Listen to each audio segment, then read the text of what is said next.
రాజమహేంద్రవరం పరిసర ప్రాంతాల్లో సంచరిస్తూ జనాలను వణికిస్తున్న పెద్ద పులిని పట్టుకునేందుకు అటవీ శాఖ అధికారులు ముమ్మర యత్నాలు చేస్తున్నారు.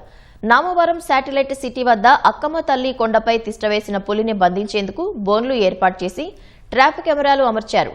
మత్తుమందు ఇచ్చేందుకు గన్లను కూడా సిద్ధం చేశారు. పగలు సేద తీరటం, రాత్రుళ్లు వేటాడటంతో పులిని పట్టుకోవడం సిబ్బందికి కష్టంగా మారింది. మహారాష్ట్రలోని తడోబా పులుల అభయారణ్యం నుంచి దారి తప్పిన పెద్ద పులి ఛత్తీస్గఢ్, తెలంగాణ మీదుగా రాష్ట్రంలోకి ప్రవేశించినట్లు అధికారులు చెబుతున్నారు. ఈ పులి సుమారు 600 కిలోమీటర్ల మేర ప్రయాణించిందని అంచనా వేశారు. పెద్ద పులి సంచరించిన ప్రాంతాల్లో principal chief conservator of forest అధికారి చలపతిరావు పర్యటించారు.